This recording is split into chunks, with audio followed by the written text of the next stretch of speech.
अब आतंकियों की बची खुची जमीन को भी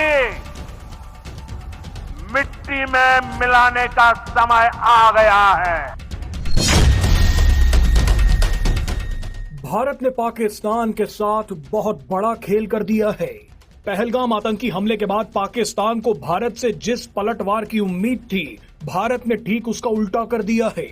ज्यादातर लोगों को अंदाजा ही नहीं है कि भारत ने असल में पाकिस्तान के साथ किया क्या है। सबको लग रहा है कि भारत ने 5 बड़े ऐलान कर दिए, सिंधु जल समझौते को रोक दिया, पाकिस्तानी नागरिकों का वीजा रद्द कर दिया, अटारी बॉर्डर बंद कर दिया। लेकिन किसी को पर्दे के पीछे का खेल समझ नहीं आ रहा। किसी को यह पता नहीं है कि भारत ने इस बार पाकिस्तान को अंदर तक घुसकर मारा है। किसी को यह भी नहीं पता कि पाकिस्तान के सिंध प्रांत में लोग सड़कों पर आ गए हैं। पाकिस्तान में बगावत शुरू हो गई है। ट्रेन की पटरियां और सड़कें जाम कर दी गई हैं। इस वीडियो में हम आपको पूरा खेल समझाएंगे। दरअसल इस बार भारत का हमला इतना बड़ा है कि पूरे पाकिस्तान का मानसिक संतुलन बिगड़ गया है। पाकिस्तान की सरकार और सेना ने अपनी news media, social media influencers, celebrities और डिप्लोमेट को आदेश जारी किया है कि ऐसा माहौल और नैरेटिव पेश किया जाए कि भारत के एक्शन से पाकिस्तान को कोई फर्क नहीं पड़ा, भारत कुछ ज्यादा नहीं कर पाया। अपने इसी नैरेटिव को साबित करने के लिए भारत में पाकिस्तान हाई कमीशन के अधिकारियों ने जानबूझकर मीडिया के सामने केक मंगवाया। पाकिस्तान ये दिखाने की कोशिश कर रहा था कि हम डरे नहीं हैं, हम तो इतने निश्चिंत हैं कि केक खा रहे हैं, आतंकी हमले का जश्न मना रहे हैं। लेकिन असल में पूरा पाकिस्तान वेंटिलेटर पर पहुंच चुका है। भारत का हमला इस बार एलओसी के पास बैठे आतंकी कैंप्स पर नहीं था, बल्कि सीधा इस्लामाबाद में पाकिस्तानी सरकार, रावलपिंडी में पाकिस्तानी सेना और आम पाकिस्तानी लोगों पर था। कई लोग बोल रहे हैं कि भारत ने सर्जिकल स्ट्राइक या एयर स्ट्राइक क्यों नहीं की, तो उन लोगों को हम बताना चाहते हैं कि भारत ने इस बार जो किया है वो सर्जिकल स्ट्राइक का भी बाप है।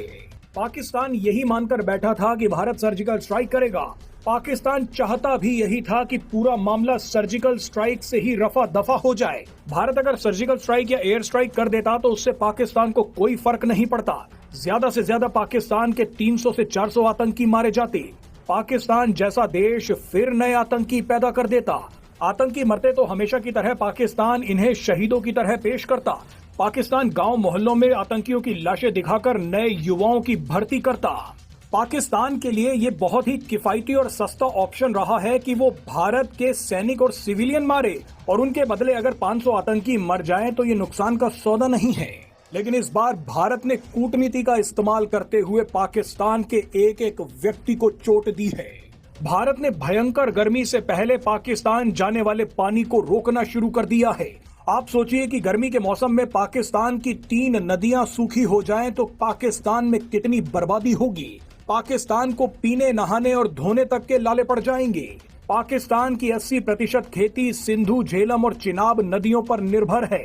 अब भारत की तरफ से नदियों का पानी रोक देने से पाकिस्तान में जल संकट गहराएगा। इससे पाकिस्तान की आर्थिक स्थिति और भी ज्यादा बिगड़ेगी। इसके अलावा पाकिस्तान कई डैम्स और हाइड्रो प्रोजेक्ट से बिजली बनाता है। पानी की कमी से बिजली उत्पादन में भारी गिरावट आएगी। इससे भी पाकिस्तान की आर्थिक और औद्योगिक गतिविधियों पर बुरा असर पड़ेगा। इंडस वाटर ट्रीटी के रुकने से सबसे बुरा असर पाकिस्तान के सिंध और पंजाब प्रांत में होगा। पाकिस्तान के ये दोनों प्रांत बर्बाद हो जाएंगे। मजे की बात देखिए कि सिंध प्रांत में पहले से ही सिंधु नदी को लेकर बवाल चल रहा है। सिंध प्रांत के लोगों ने सिंधु नदी के गिरते जल स्तर को लेकर पाकिस्तान के खिलाफ बगावत छेड़ रखी है। सिंधु नदी को लेकर सिंध के लोग सड़कों पर बैठे हैं, ट्रेन की पटरियां जाम कर रखी है और अब इसी बीच भारत ने सिंधु नदी का पानी ही रोक दिया है। यानी पाकिस्तान के सिंध प्रांत में अब तबाही मचनी शुरू हो जाएगी। पाकिस्तान में गृह युद्ध जैसी स्थिति पैदा होनी शुरू हो चुकी है। इतना करने के बाद भारत ने ये ऐलान भी कर दिया है कि पाकिस्तान के साथ अब कोई व्यापार नहीं किया जाएगा। अभी तक तो पाकिस्तान कुछ हद तक भारत का सामान किसी तीसरे देश से खरीद लेता था, लेकिन अब उसे भी बैन कर दिया गया है। लेकिन अगर आप अभी भी सोच रहे हैं कि भारत कोई सैन्य एक्शन नहीं लेगा तो आप गलत हैं। पीएम मोदी ने कह दिया है कि आतंकियों को मिट्टी में मिलाया जाएगा। पाकिस्तान को आर्थिक रूप से तोड़ने के बाद पाकिस्तान पर मिसाइलें भी दागी जाएंगी।